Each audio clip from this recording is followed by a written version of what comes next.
2050, the future of transportation, vehicles of the future San Francisco, 2050. The city wakes beneath a pale sky that hums with quiet motion. Above, hundreds of silent eVTOLs drift between glass towers like silver birds without wings.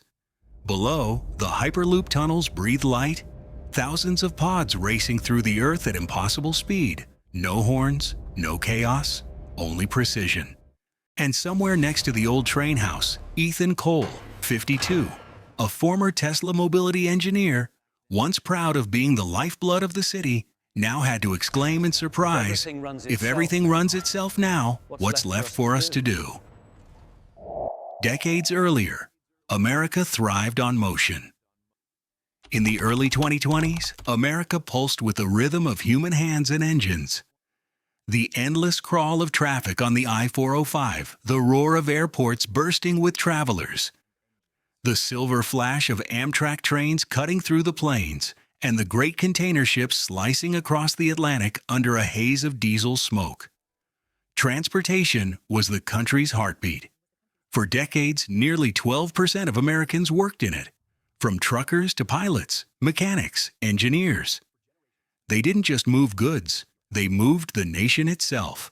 But as cities grew smarter and machines learned to think, human motion began to fade. One by one, hands slipped from the wheel, ports fell silent, and cockpits emptied. The age of automation had quietly begun. Technology has been changing cities faster than we thought, seamlessly, wonderfully, inevitably. By 2030, Tesla, Apple, and Waymo reached Level 5 autonomy. Cars rolled off assembly lines with no steering wheels, no pedals, only sensors and neural processors. Commutes turned into leisure time. Parents read bedtime stories on their dashboards. Accidents plummeted. And for the first time in history, the road didn't need us. 2 years later, in 2032, the Boring Company completed its underground masterpiece, the Mobility Tunnel Network spanning 12 major U.S. cities. Electric pods zipped through neon corridors at 120 miles per hour, never stopping, never colliding. The world above slowed, as if out of sync with the rhythm of perfection below. By 2035, the sky surrendered. Airbus and Uber unveiled the eVTOL Air Taxi, an all-electric, vertically launching aircraft that flew entirely by AI. Passengers no longer booked flights. They summoned algorithms. From rooftops to rooftops, the city became a three-dimensional grid of precision. 2037 brought back the dream of speed. Boom's Overture crossed the Atlantic in 3.5 hours, guided by autonomous navigation and fueled by sustainable aviation fuel. Pilots were no longer pilots, they were ceremonial observers. Then, 2040 arrived, and with it, the Hyperloop X. Los Angeles to San Francisco in 25 minutes. Inside those silent vacuum tubes, travel lost its friction and its meaning. Even the oceans fell into line. By 2043, Wärtsilä's hydrogen-powered container ships crossed the Pacific without captains, without crews, only code and current. The final chapter came in 2048 when the AI Transportation Act outlawed human operation in public transit.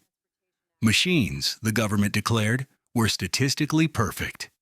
And by 2050, every vehicle, land, sea, or sky, was woven into a single digital mind, MobilityNet.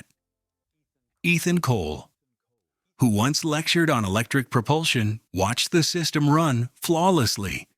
He smiled, almost sadly. "I used to teach machines how to move," he said. "Now they teach me, and they never stop learning."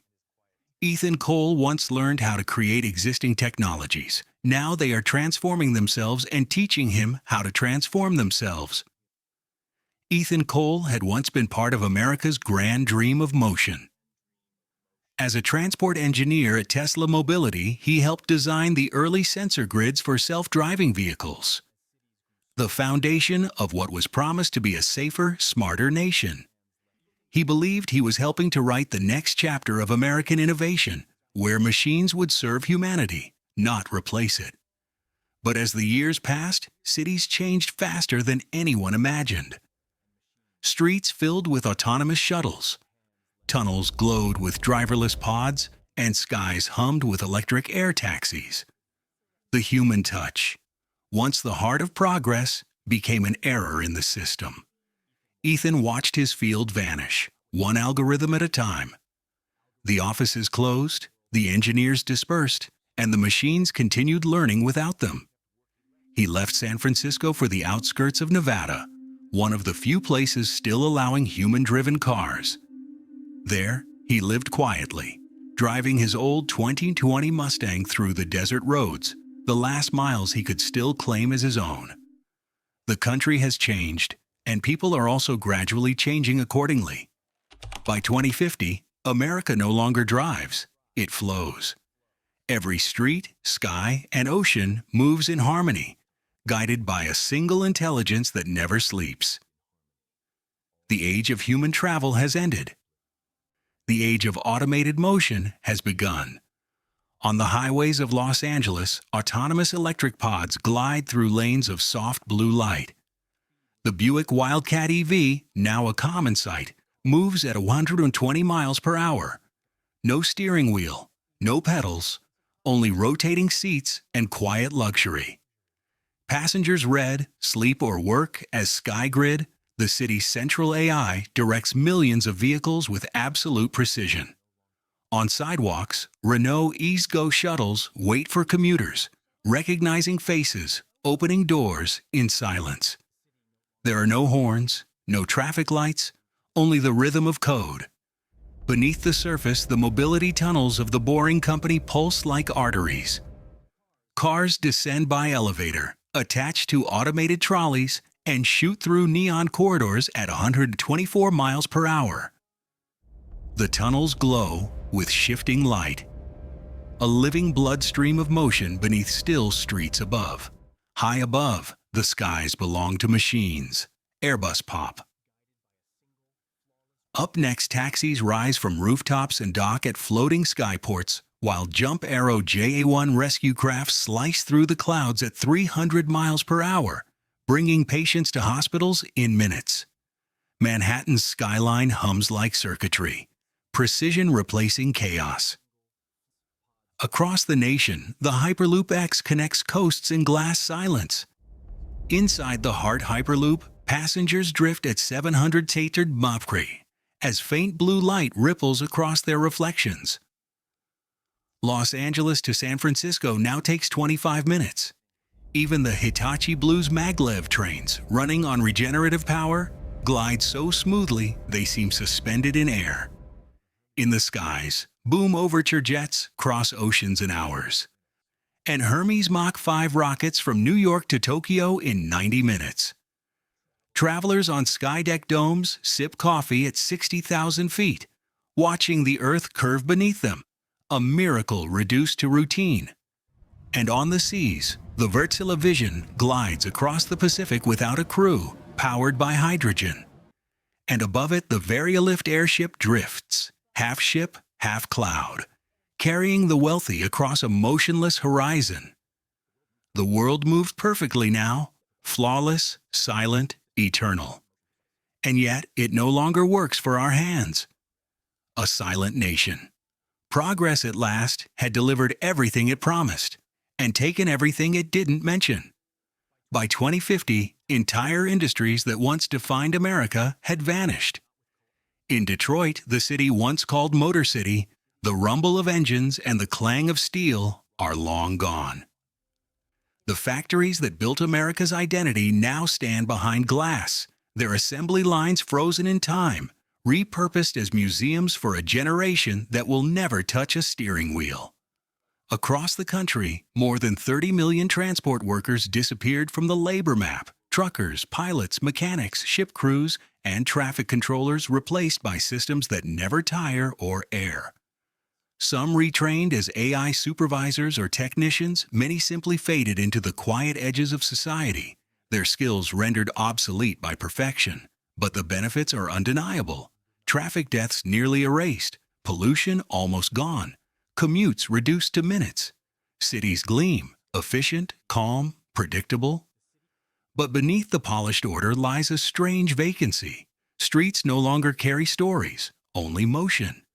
Airports no longer echo with voices, only the soft hum of departure. Detroit remains a symbol, a place where the future triumphed, and the past became an exhibit. The nation still moves, faster than ever, but few remember who once kept it moving. But when motion became automatic, something unexpected happened. People started chasing the feeling of it again. In Nevada's open desert, a strip of highway still hums beneath human hands. Here, the human experience drivers gather at dawn, climbing into restored Mustangs and old Teslas. They don't race or compete. They drive for the sound of the engine catching, for the sunlight trembling on chrome, for the small defiance of being part of the journey again. Tourists come to watch, some to try, most to remember. And while machines manage every route, a new kind of work has grown in their shadow mobility ethicists questioning AI's decisions. Experience architects shaping the emotion of travel, autonomy supervisors watching over the grid. The machines mastered movement, but the humans quietly rediscovered meaning. Ethan Cole, 62, sat in his Mustang beneath the fading Nevada sun, the last man still driving in a world that no longer needed drivers. The horizon shimmered with quiet perfection, skies without pilots, highways without hands, oceans without captains. No one knew if the future would remember people like him, the ones who once built the rhythm of motion, or if they'd dissolve into history, as silent as their machines. This was his road. What will yours be? Subscribe to The Last Human Job and hit the bell to see the next future story.